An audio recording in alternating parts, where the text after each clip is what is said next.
but with a ragtag army of farmers and volunteer militia. How? They understood the secret to reality. So I want to share what I believe are the 5 primary laws of creation. If we were to take all the esoteric teachings from the Masons to the esoteric Egyptian teachings to the Hermetics to the Rosicrucians and distill them into a framework of just 5 principles, these would be my 5 picks. Law number 1, the power of decision. All of the teachings point to the idea that we have the capacity to command reality, and we command reality through our beliefs. And I think it's important to understand because beliefs are a very misunderstood concept. You know, if you've been in personal growth for a while and you've wanted to shift your beliefs, you've probably run into some challenges. You've probably had some success too. But a belief by definition is that which we believe to be true. So how do we change what we believe to be the truth? And you know, with beliefs work, with inner work, you're working with invisible forces.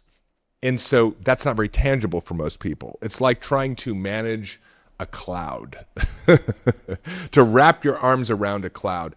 And that's why I think it's very important to understand that beliefs are decisions. Beliefs are these programs we adopted at a very early age, the meaning we gave the experiences of our life, that we weren't good enough, that we didn't matter, that we weren't loved, that there's not enough time, that we can't trust people. But these were unconscious decisions. And when you realize that beliefs are decisions, you can start accessing the power of decision. You can start making different decisions in your life. And I don't mean decisions to do things, but decisions about things. You can start deciding how life will be for you. You know, if you look at the very beginning of the Bible in Genesis, you see the first decision, which is, let there be light. And the result of that decision was light. And so that's the very first teaching in the Bible that helps us understand that we create our own reality, and reality is responding to that which we have decided. Or another way of looking at it is that which we have commanded. You know, 3 really extraordinary things happen when you make a decision. And I don't mean just to speak something, but when internally you align with a new reality. When you decide that life is prosperous and abundant, you start having prosperous and abundant thoughts. So the decision changes the way you think, the information that you're able to tune into in the field. You start changing your perception of reality. There's a part of your brain called the reticular activating system. It's that part of your brain when you buy the new car, you see it everywhere on the road. Neuroscience tells us you only pay attention to a small sliver of what you experience on a day-to-day basis.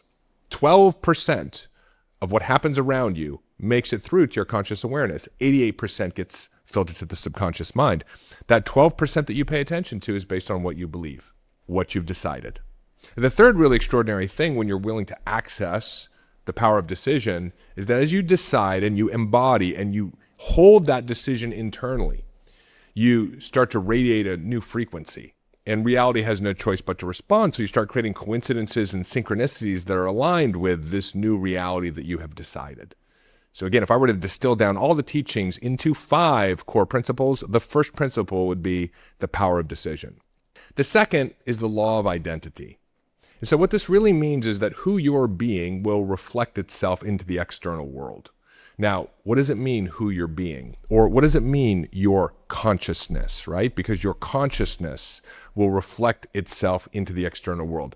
That is the sum total of your thoughts, your beliefs, and your emotions. That is the psychological, emotional energy that is functioning inside of you. And if you look at the sum total of your thoughts and your emotions and your belief systems, that is your identity. That's your personality. Joe Dispenza has this line that he always says, your personality creates your personal reality. And what he's speaking into is this ancient law that says, whatever your identity is will reflect itself upon, as Neville Goddard calls it, the 5 senses screen of space, your 3rd dimensional material reality. And so this is why it's important if you want to change your reality, that you change your identity. And one of the processes that I think is most effective is to actually sit down and look at the goals that you're trying to achieve.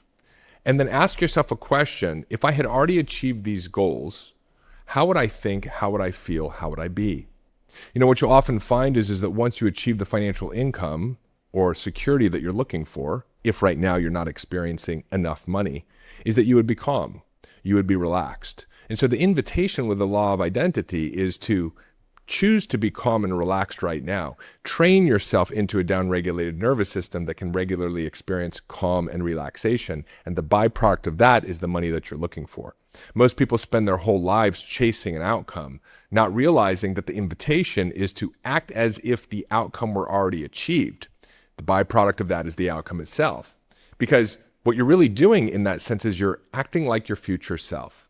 You're shifting your identity. And when you do that, you think differently, you feel differently, you therefore do differently, and you attract different opportunities, different ideas, and you create different results. Law number 3 is the echo effect. This is one of the most important teachings that the secret societies instructed people to understand, and that is, it does take some time for your reality to change. You know, one of the great teachers of modern day in terms of metaphysics or law of attraction, Abraham Hicks says, your present moment is old news. So why pay so much attention to it? We become enamored with what's going on in our reality right now. But if you think about it, your reality today, the day that you walk into, that's an echo of past thoughts, emotions, and decisions that you've made. So why pay so much attention to it? In fact, that is the challenge for most people who want to change their reality is we pay too much attention to the present moment.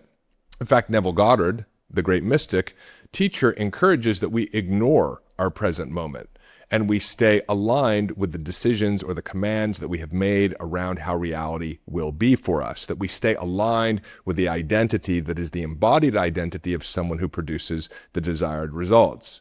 The encouragement or invitation is to be undisturbed by your current reality, and rather than resist and utilize your precious energy to resist the present reality, instead impress your will or your decisions onto the field, and the field must respond.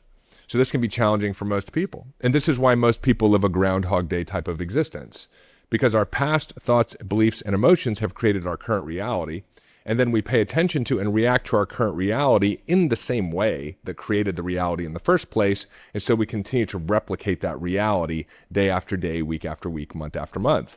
You know, a lot of people, when they get into law of attraction, may be skeptical and they go, well, you know, I've changed my thinking. I've come up with a new belief and my reality hasn't changed. And the reason is because on a Monday you made a new decision, but on a Tuesday you got entangled with your current reality. So it's important to understand that there is an echo or a period of time in which you're really living in two different realities. You're living in the reality that you've created from your past thoughts and beliefs and emotions, and you're also living in the reality that you are determining your future will be. You sort of have one foot into each. And this is a level of mastery that is developed over time as you continue to practice your personal growth. You're able to withstand or stand unshaken amidst the shifting of your reality as the echo passes and allow for your new reality to emerge. Law number 4 is the mastermind principle. Now, of course, Napoleon Hill talks about this, but it's also spoken about across all the esoteric and ancient teachings. Napoleon said he noticed that when multiple people come together, they seem to tap into a third mind, like a super intelligence. And again, we can look to scripture for this instruction, right? It is said that for where 2 or 3 gather in my name, there am I with them, right? It was this idea that God is present with multiple people who gather, intending in the same direction. You can look to the great industrialist to see how this worked. It's a perfect example. You know, Rockefeller, if you've ever read his biography written by Ron Chernow, it's called Titan. There are multiple instances where Rockefeller talks about the importance of bringing together like-minded people and his ability to access a new level of thoughts and ideas, whether it's with his executive team or his partners like Henry Flagler or with J.P. Morgan, when William Rockefeller and J.P. Morgan got together on Jekyll Island for the creation of the Federal Reserve. This is where a lot of conspiracy theories come from, because we can see that a principle like the mastermind theory is being leveraged by very powerful people to create systems and structures that many people don't agree with or that feel are part of the system of control. But that's sort of the point, right? These folks understood the principles that allow them to shape reality. So they're able to tune into ideas and concepts that literally structure systems of control around the world. You know, the good news is that we all have access to this now, and we can use the same principles to create systems of liberation, systems of consciousness. But when you do gather with multiple people, it's like a supercharged consciousness battery. You have access to more ideas in the field. They come more quickly. You're able to broadcast more powerfully to catalyze coincidence and synchronicity. Again, there's a super intelligence that exists when multiple people come who are aligned with the same passion or the same purpose. Law number 5 is the mirror principle. We've alluded to this a little bit, this idea that the external is a reflection of the internal, and it's very important to understand.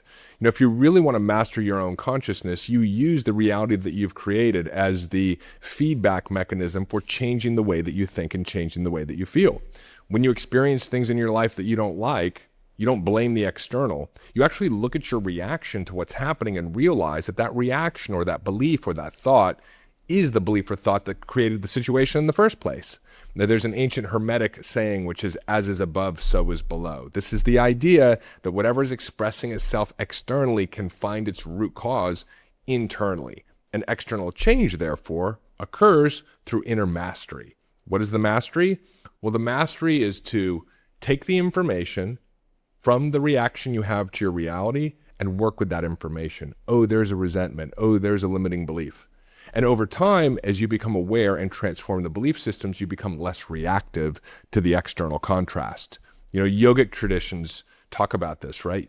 In fact, they created an embodiment practice. You get into an uncomfortable posture that you would ordinarily react to, and the invitation is to breathe through it, right? Breathe through the discomfort. In other words, allow the impulse, the anger, the fear, the doubt, the overwhelm to arise within you and to subside without reacting. This is, of course, why personal mastery is so important, why personal growth is so important. The idea of healing yourself, of transforming your limiting beliefs, of letting go of your resentments, and ultimately learning how to surrender to reality rather than resist it.